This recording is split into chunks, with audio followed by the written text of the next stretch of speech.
And how ironic of a twist of fate, right? That Monday morning, I am sitting here airing an episode and saying, like, I'm working on these things and I'm doing so good and I'm really happy with myself. And not even 12 hours later, I am immediately going like, fuck you, fuck you, fuck you, fuck feelings, fuck affection, fuck compliments. I hate it all. I'm not doing this anymore. I'm tired. Hello, hello, and welcome to yet another installment of Pretty in Kink, the B-Sides. I know, 2 in 1 week? What is going on? What has gotten into me? I'm not gonna lie, I'm a little shocked as well. I'm also, not gonna lie, kind of impressed with myself. So I'm just gonna take this win, sit with it for a minute, and go me. So this B-side is here to complement the episode on compliments. On episode 29, I had discussed my discomfort with giving my partners compliments and showing interest and how uncomfortable that would make me. And it would bring up feelings of embarrassment, which was very confusing for me. And so dating has been hard with feeling like I'm constantly holding back for my partners. And so in that episode, if you listened, you might have caught the fact that I was kind of bragging on myself, right? Like, I was kind of impressed with myself that I have been trying to make changes. I have, over the last maybe like 9 months to a year, been starting to get a little bit more intentional with the way I date, paying closer attention to my behaviors, and trying to change the bad behaviors. And so the complimenting thing was really one of my last hurdles. And I decided when I started casually dating somebody about 2 months ago that this is the time. This is the time to just kick myself in the ass and be fucking nice. Basically, like, be like a normal person and be nice to the person you're with. Crazy idea, right? So novel, but here I am, feeling really proud of myself to be able to say to somebody that I'm dating, like, hey, you're hot, you look good, I want you, touching them. Truly, honestly, I do a lot of therapy, guys, I promise. The fact of even like touching a person that I'm with, unless it's in a sexual nature, it's very hard for me because it's another form of, showing that affection. And I don't like it, and it makes me feel weird, and so I avoid it. However, I started changing it, and god damn, I was feeling proud of myself. I really was. I feel like I was doing good. We've seen a lot of each other in the last 2 months, like a lot, more than I'm usually comfortable with.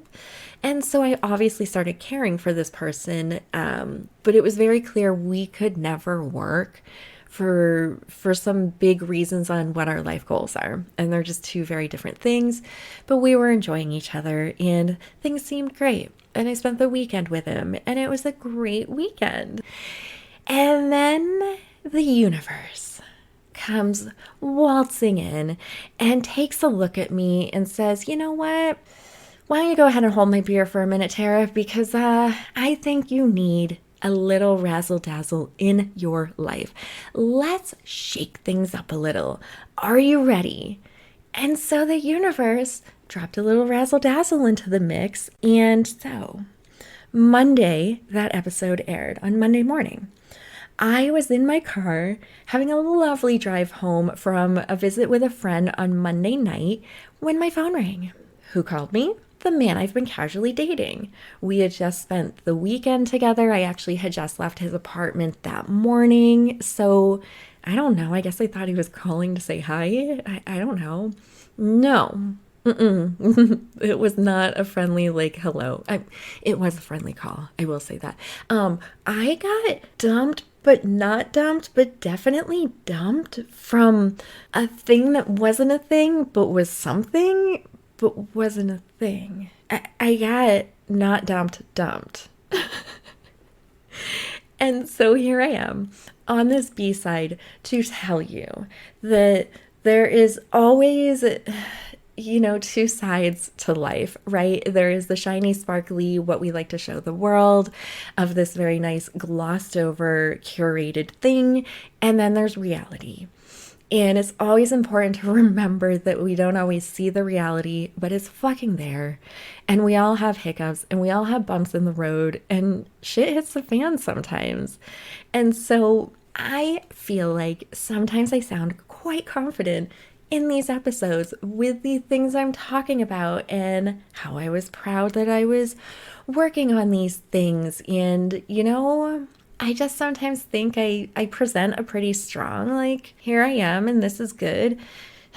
Yeah, well, newsflash, it is not always easy for me to practice what I preach.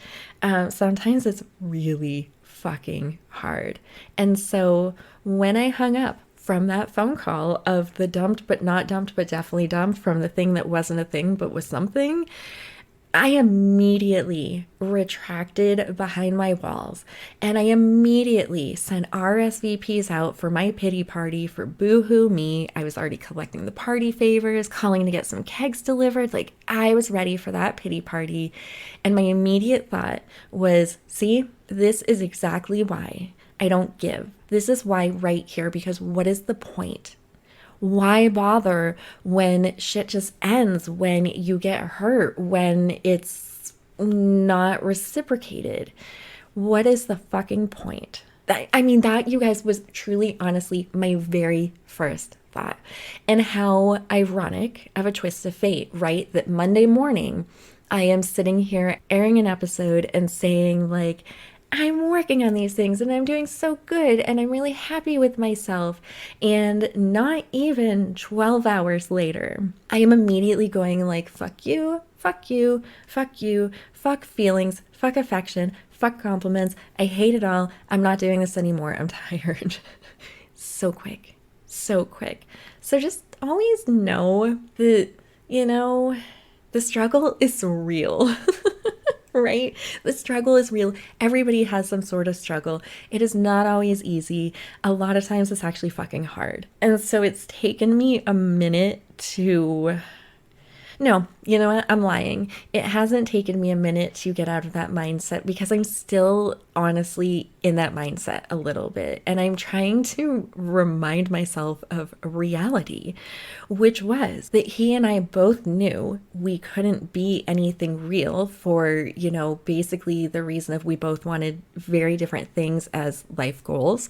We knew it wasn't going to work, but it hurt. Yeah. And the reasoning behind why it had to end, unless he was completely lying to me, which he might have been, which I almost have to appreciate as well. Like, if you're trying to protect somebody's feelings, it was a very valid reason. And when I actually sit and think about it and push my little ego to the side, I have to say I truly appreciate the fact that he was able to come to me in such an honest way and be very honest about his capacity of what he was able to kind of handle right now. And so I have to appreciate that. But I still hung up my phone and was like, fuck this, fuck that, fuck you, fuck everyone, fuck dating, fuck being vulnerable, fuck it all.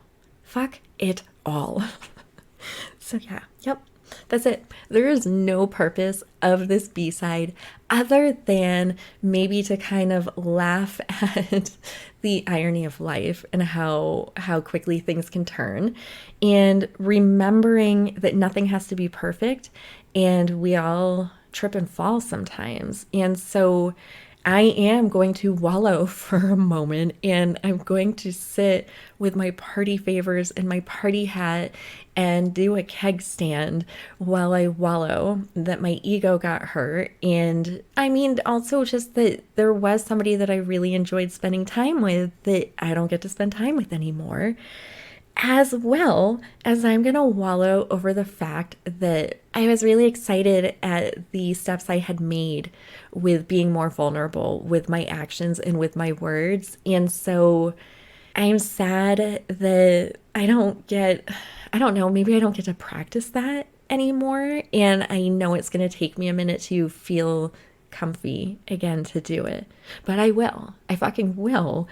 But in the meantime, yeah, I'm honestly going to wallow about it for a second. So just know you are not alone if you are trying really hard in life and you're making these cool changes and you're feeling really good about yourself.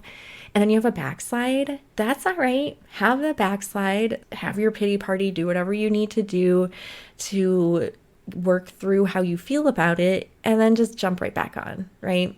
And so I know that I will continue to make strides in dating and in being more vulnerable with people, but it might just take me a minute, and that's okay. So that's it. That's the B side.